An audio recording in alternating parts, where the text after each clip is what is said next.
Assalamualaikum warahmatullahi wabarakatuh. Bismillahirrahmanirrahim. Alhamdulillahirabbil alamin. Wassalatu wassalamu ala asyrafil anbiya'i wal mursalin wa ala alihi wa sahbihi ajma'in. Amma ba'd. Tuan-tuan dan puan-puan muslimin dan muslimat yang dirahmati oleh Allah Taala sekalian, pertamanya kita mengucapkan syukur kepada Allah Subhanahu wa taala di atas nikmat dan kurniaan daripada Allah. Kita dapat untuk bersama-sama pada malam ini menunaikan salat fardu maghrib berjamaah. Sabda Nabi sallallahu alaihi wasallam, salatul jamaati afdalu min salatil fardhi bi 27 darajah. Sembahyang berjamaah lebih afdal daripada sembahyang bersendirian dengan 27 darjat. Kita juga mengucapkan syukur kepada Allah kerana pada malam ini kita dapat bersama-sama membaca Al-Quran. Sabda Nabi sallallahu alaihi wasallam, "Iqra'ul Qur'ana fa innahu ya'ti yaumal qiyamah syafi'an li ashabihi." Banyaklah kamu membaca Al-Quran kerana Al-Quran pada hari kiamat nanti akan datang sebagai pemberi syafaat kepada kamu. Tuan-tuan dan puan-puan muslimin dan muslimat yang dirahmati oleh Allah Taala sekalian, di antara surah yang banyak kelebihan ataupun fadilatnya ialah surah Al-Ikhlas. Iaitulah surah yang pendek yang hanya mempunyai 4 ayat, tetapi disebut oleh Nabi sallallahu alaihi wasallam menyamai 1/3 Al-Quran. Yang menyamai 1/3 Al-Quran. Bermakna dari segi pahalanya, dari segi ganjaran yang Allah Subhanahu wa taala akan berikan kepada kita, kalau kita baca 3 kali surah pendek ini, sama seperti kita membaca satu Quran. Sama seperti kita membaca satu Al-Quran. Iaitulah surah Qul Wallahu Ahad. Qul Wallahu Ahad, Allahus Samad, lam yalid wa lam yulad wa lam yakul lahu kufuwan ahad. Dan menjadi suatu bacaan yang diamalkan oleh Nabi sallallahu alaihi wasallam sebelum baginda tidur. Sebagaimana diceritakan oleh isteri baginda, oleh isteri Rasulullah, kerana masalah yang berkait dengan dalam rumah ni yang boleh ceritanya isteri ataupun anak-anak saya. Jadi isteri Rasulullah dia menceritakan bahawa Rasulullah sallallahu alaihi wasallam apabila beliau hendak tidur, beliau akan membaca Qul Huwallahu Ahad, Qul a'udzu birabbil falaq dan Qul a'udzu birabbin nas. Dengan menghimpunkan tangannya, dua tangannya dihimpunkan ke mulut, kemudian dia baca Qul Huwallahu Ahad sampai habis, kemudian Qul a'udzu bil falaq sampai habis, Qul a'udzu bin nas sampai habis, kemudian dia tiup ke tangan, kemudian dia akan sapu ke seluruh tubuhnya, seluruh jasadnya. Selain daripada 3 surah ini, sebagaimana kita pernah baca hadis sebelum ini, Rasulullah juga membaca ayat kursi. Jadi tuan-tuan yang dirahmati oleh Allah Taala sekalian, kita amallah, kerana Rasulullah ni banyak, ibadat dia banyak. Kalau kita nak buat semua, memang kita tak akan mampu. Jadi kita pilih yang mana yang kita mampu. Dan begitu juga pernah surah Al-Ikhlas, surah 3 surah ni. Surah Qul Wallahu Ahad, Qul a'udzu birabbil falaq, Qul a'udzu bin nas. Pernah juga dibaca oleh Nabi sallallahu alaihi wasallam untuk menyembuhkan kesakitan dia. Untuk menyembuhkan kesakitan dia. Sebagaimana diceritakan dalam satu hadis, satu hari Nabi sallallahu alaihi wasallam tengah sembahyang, tiba-tiba kalajengking datang menyengat ujung jari dia. Di tengah sembahyang Nabi pun kata, moga Allah melaknat kalajengking ni. Dia tak kira rasul ke bukan rasul ke, melainkan dia kira sengat dia. Dia tak tengok kiri kanan langsung. Dia kira siapa hadang jalan dia, naah lah, walaupun orang itu rasul. Kemudian bila Nabi disengat di jarinya, Nabi minta dibawa kepada dia garam, air garam.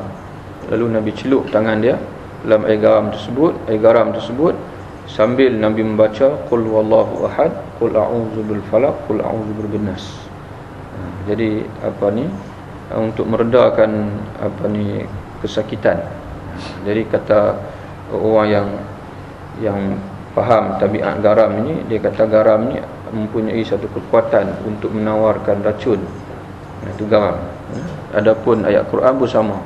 Ayat Quran pun mempunyai kekuatan untuk meredakan kesakitan. Jadi itu beberapa hadis yang kita baca ataupun yang kita sebut berkenaan dengan kelebihan surah Al-Ikhlas, surah Qul Huwallahu Ahad. Adapun kandungan surah ini memperkatakan berkenaan dengan tauhid kepada Allah, mengesahkan Allah, di mana Allah menegaskan, nah Allah Subhanahu Wa Taala minta kepada Nabi Muhammad supaya sampaikan, kamu katakan kepada umatmu, kepada orang-orang yang tidak faham akan hakikat ketuhanan yang sebenarnya, bagi tahu kepada mereka, Qul Huwallahu Ahad, katakanlah bahawa dialah Allah, Tuhan yang esa. Di atas muka dunia ini Allah Subhanahu Wa Taala menghantar Rasul yang diutuskan oleh Allah. Disebut oleh Nabi SAW dalam hadisnya, ada 300 lebih Rasul yang Allah Ta'ala hantar kepada manusia. Nabi-Nabi ada 124,000 lebih jumlah Nabi. Jumlah Nabi ada 124,000 lebih. Daripada 124,000 ini, yang menjadi Rasul, yang dilantik oleh Allah menjadi Rasul, ialah 300 lebih. 300 lebih. Dan dalam Al-Quran Allah Subhanahu Wa Taala bagi tahu kepada kita, walaqad ba'asna fi kulli ummatin rasulan, sesungguhnya kami telah mengutuskan untuk setiap umat Rasul. Tidak ada mana-mana umat, tidak ada pada mana-mana bangsa pun yang tidak diutuskan oleh Allah dengan Rasul. Adapun bangsa ataupun umat manusia di akhir zaman ini, Rasulnya ialah Nabi Muhammad SAW.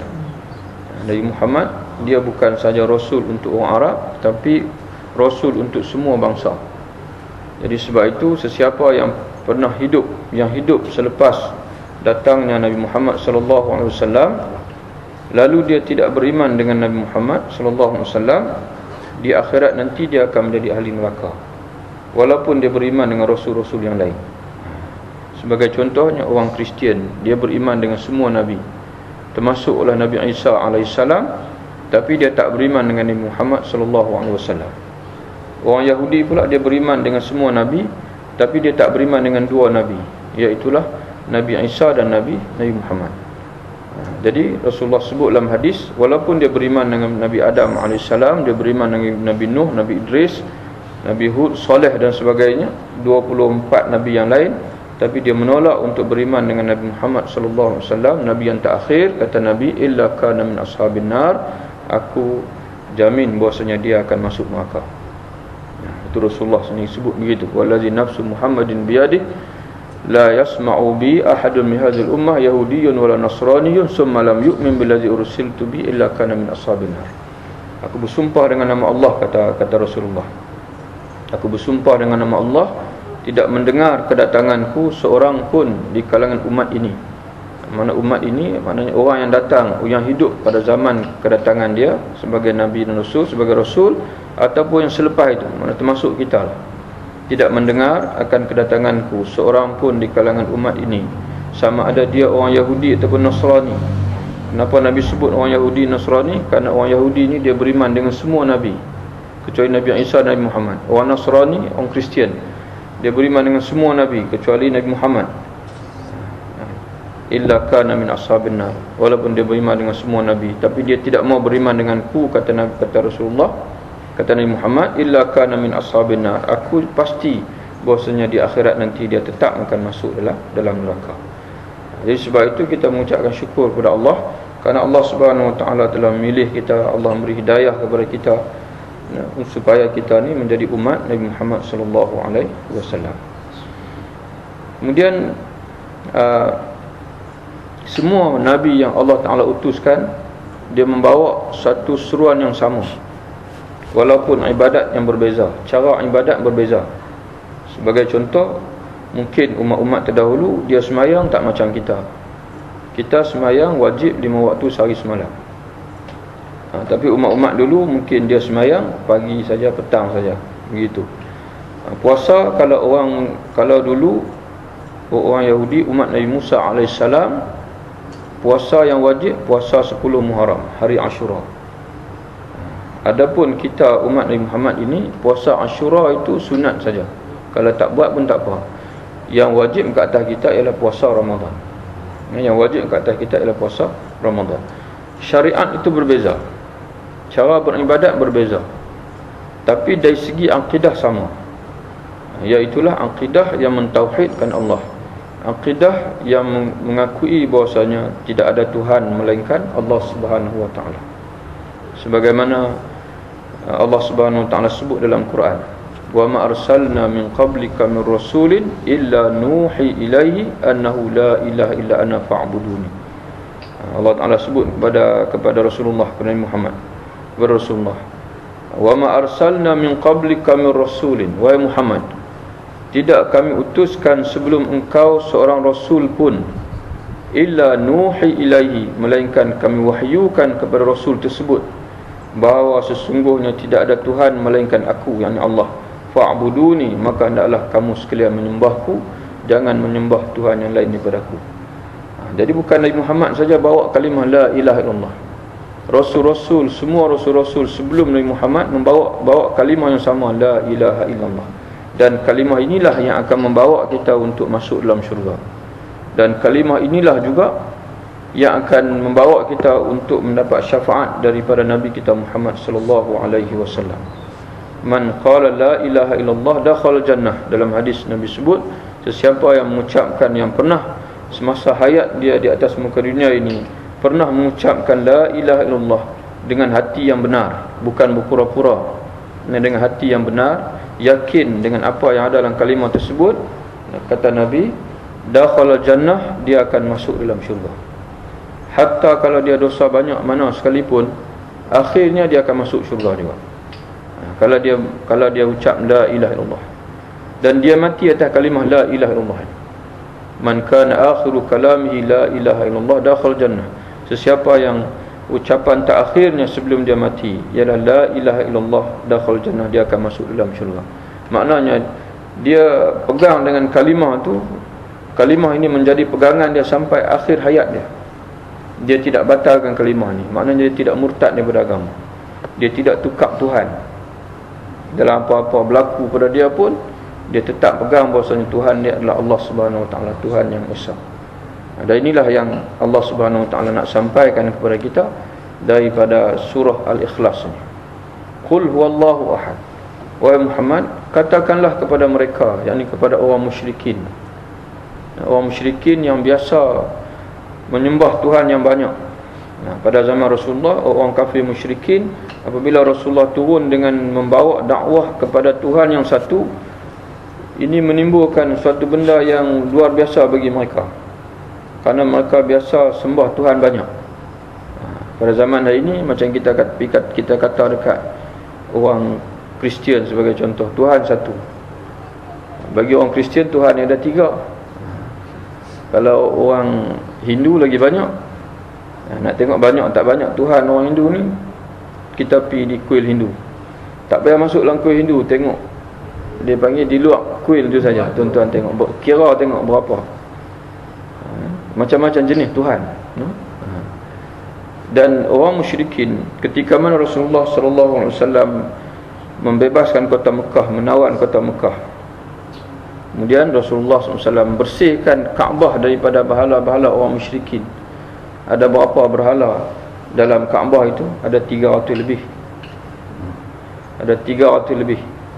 Dia sama saja style orang-orang sembah berhala ni. Dia jumpa saja apa-apa benda pelik akan jadi berhala lah. Kalau datuk nenek moyang dia hebat, maka datuk nenek moyang tu akan jadi berhala. Dia akan buat patung, dia akan sembah. Sama juga orang, kita tengok orang agama Hindu hari ni, kalau mana-mana pokok-pokok yang besar nampak pelik sikit, di situlah dia akan buat kuil dia, berhala dan sebagainya. Dan kita, Islam tak benarkan. Hebat macam mana sekalipun makhluk manusia, dia hanya makhluk saja, dia tak boleh jadi Tuhan. Sebab itu kita tak boleh sembah ataupun puja kubur-kubur manakah, keramat ke, hebat macam mana, waliullah dan sebagainya. Setakat kita pergi, kita doa, kita baca Fatihah, tu saja. Tak boleh kita nak pergi pacak lilin ke, tak boleh nak pergi minta ke, nak doa ke dan sebagainya, tak boleh. Rasulullah pesan kepada kita, idza sa'alta fas'alillah, Apabila kamu nak minta daripada Allah. Wa iza sta'anta fasta'in billah. Apabila kamu nak minta tolong daripada Allah Subhanahu wa taala.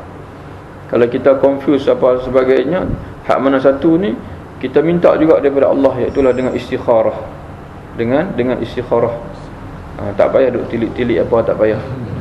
Itu pun semua apa ni Rasulullah pernah sebut dalam satu hadisnya, siapa yang mendatangi tukang tilik kemudian dia percaya apa yang tukang tilik itu kata, Allah Ta'ala akan tolak sembahyang dia selama 40 hari. 40 hari dia sembahyang tetap wajib, tak sembahyang berdosa, tapi tidak ada pahala daripada sembahyangnya selama 40 hari. Allah Ta'ala tolak sebagai kafarah kepada perbuatan dia yang mensyirikkan sesuatu dengan Allah Subhanahu wa taala. Jadi kalau ada confuse apa-apa, tak, kita buat istikharah. Kita sembahyang 2 rakaat, kemudian setelah itu kita berdoa kepada Allah. Kalau nak baca doa yang Nabi ajak pun boleh, cuma panjang sikit nak kena hafal. Kalau tak hafal, ambillah baca atas kertas dan sebagainya.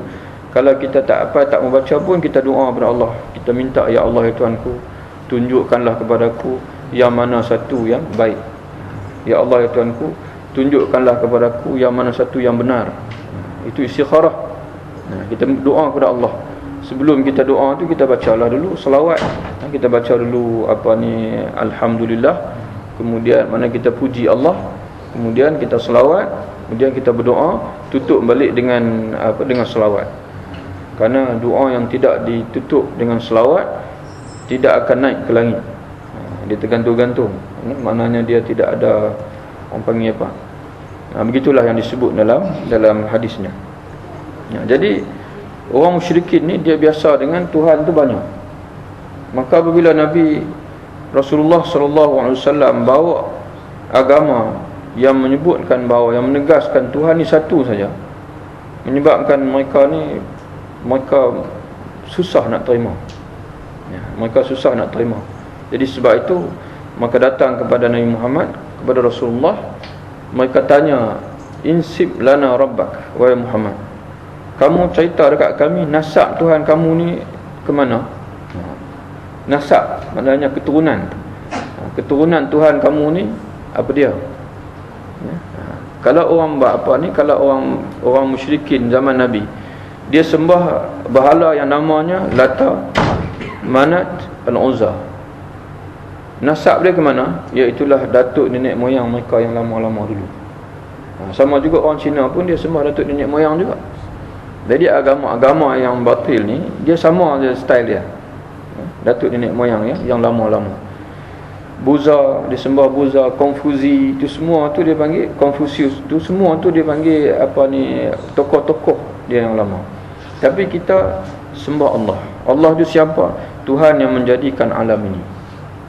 Tuhan menjadikan alam ini. Kalau kamu tidak percaya kepada Allah, kamu kena tolong bagi tahu kepada kami siapa yang menjadikan alam ini.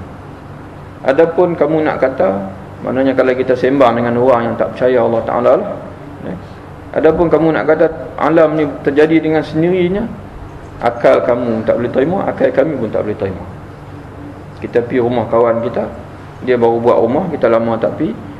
Satu soalan yang kita akan tanya dia, bila buat rumah baru? Itu satu soalan. Soalan yang kedua kita akan tanya, kalau elok pun kita akan tanya, kalau tak elok pun kita akan tanya, siapa tukang dia? Kalau hak elok, rumah elok, kita tanya tukang, kita nak puji. Kalau yang rumah tak elok, kita tanya tukang pasal kita nak kata buat rumah apa macam ni. Jadi cuba bayangkan kalau lah kawan kita kata, saya pun tak tahu, bangkit pergi tadi tiba-tiba rumah jadi baru. Kita akan kata apa? Kita akan kata kawan kita ni memang demam lah, demam ataupun tak betul. Itu baru rumah. Kita tak boleh terima kalau orang kata rumah tu jadi baru ataupun rumah tu jadi dengan sendiri. Bayangkanlah alam ini lebih hebat daripada rumah. Mustahil dia berlaku dengan sendiri. Sudah tentu ada Tuhan yang menjadikannya. Siapa Tuhan tersebut? Allah Subhanahu Wa Taala hantar Rasul dia untuk bagi tahu kepada kita bahasanya Tuhan tersebut ialah namanya Allah. Dialah Allah. Qul huwallah, katakanlah wahai Muhammad, bagi tahu kepada mereka. Bila mereka kata kepada Rasulullah, apa nasab, apa keturunan Tuhan kamu? Maka Allah Ta'ala sebut, Allah Ta'ala turun ke ayat ini. untuk tegaskan, untuk mengajar, untuk memahamkan kepada orang musyrikin yang biasa dengan sembahan berhala ni, bahwasanya Allah Subhanahu Wa Taala ni dia Tuhan yang esa, Tuhan yang satu. Allahus Samad, Allah ini adalah Tuhan yang mana tempat bergantung sekalian makhluk.